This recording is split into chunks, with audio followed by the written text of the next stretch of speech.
It is important not to be a sheep, but rather to be alert, be critically thinking, and notice what is in plain sight. One of these things is the Department of Labor's secretary. He is the lawyer who got Epstein off underage beauty pageants uh, in America, but also in Russia, and has been compromised by evidence. He has been known to say Epstein likes them young, maybe even younger than him, and his wife is 22 years younger than he is. Um, it's important to note that these children were running the prostitution. Well, not running. Epstein was running these children as prostitutes out of Mar-a-Lago, and it's just one of many examples that fits his personality to a T. He like in the Access Hollywood videotape, he uses power, he uses fame, he uses wealth to sexually assault, to grab women by the pussy.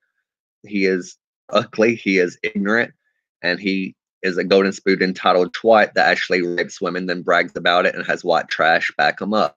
It is deplorable. And it's important for people not to be so brainwashed to where they defend this man because God, if I know, there's no godly reason. But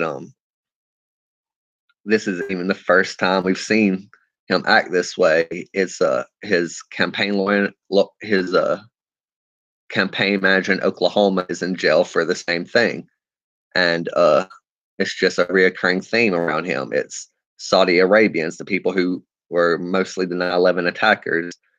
That's who Jared is in the pocket of. That's who had the dirt on Flynn, as that the Russians used. They were selling Saudis nuclear technology. They Trump continued to do this even after he was forced to fire Flynn. He is at the head of it all. If you believe otherwise, you have not been listening to conspiracy theories. You've been listening to Kool-Aid. So conspiracy theory is supposed to actually use critical thinking and evidence, whereas a lot of things like QAnon is just basic BS, but it's propaganda. It's like I learned about it.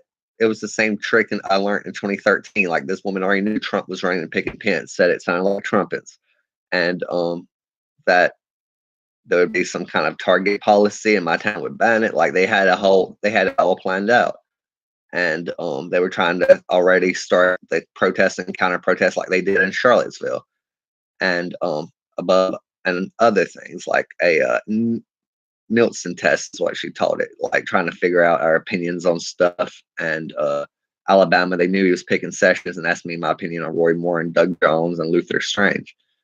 And it's a bit worse than that, but she was talking a lot about the deep state and the fake news, the same fucking rhetoric Trump uses. And that little conspiracy site was actually just posting very obscure pro-Trump things. Like all the conspiracies were his enemies, not him. The guy who brags about grabbing them by the pussy owns the underage pageants and even bragged to Stern about watching them undress the 13, 14, 15, 16-year-old girls. Like, he is the epitome of corruption. If you think there's a evil cabal of rich people doing horrible things, he has always lusted to be at the head of it. He has no morality. He just has a narcissism that cannot be fed.